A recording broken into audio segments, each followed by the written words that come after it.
caché. Mais non! Mais non! Non!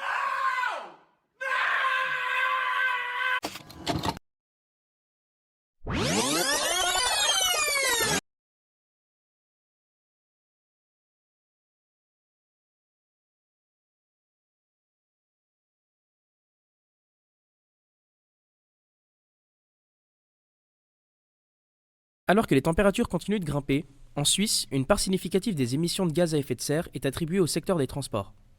Mais comment ces déplacements influencent-ils réellement les émissions de CO2 ?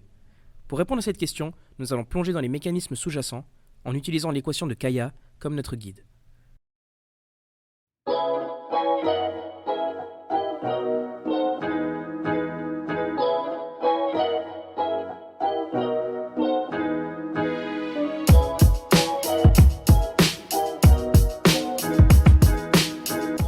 L'équation de Kaya est un outil essentiel qui nous aide à comprendre les émissions de CO2 dues au transport. Elle se compose de 4 éléments: la population, le PIB par habitant, l'intensité énergétique et l'intensité de carbone. Pour réduire ces émissions, voici quelques mesures clés. Tout d'abord, favoriser des sources d'énergie plus propres et décarboner la production d'énergie. Ensuite, optimiser l'efficacité énergétique des véhicules en promouvant des technologies plus économes en carburant.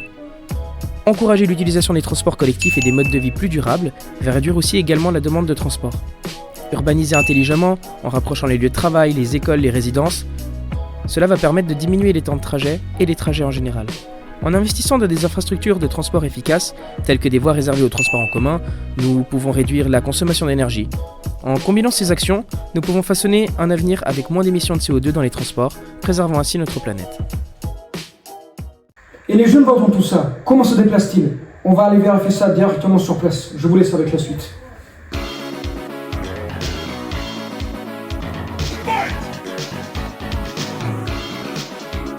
J'utilise le train, beaucoup, le vélo et la voiture. Essentiellement, j'utilise les transports publics, les bus, les trams. Alors quotidiennement et de préférence les transports publics depuis Chancy. Quand je vais en campagne, j'utilise plus facilement la voiture. Et quand je vais en ville, j'utilise plus facilement le train. Et quand c'est dans la région, c'est plutôt le vélo. Les week-ends, j'utilise souvent les trains pour faire des longs trajets. Alors je combine un peu les deux, la voiture privée, mais dans toute la mesure du possible, les transports publics. J'ai la chance d'avoir un abonnement général. Les cyclistes, je pense qu'alors nettement, on peut avoir plus de pistes cyclables. Là, on pourrait les augmenter vraiment beaucoup facilement. Et puis aussi d'espace pour pouvoir parquer les vélos. Et près des gares, par exemple. Ce serait plutôt la diminution des coûts, tout ce qui est abonnement, tout ça. Alors très clairement, favoriser les transports publics. Et il faut inciter, encourager les personnes à les utiliser. Et la réflexion devrait aller dans le sens pour les entités publiques, les communes, qui aident les voyageurs.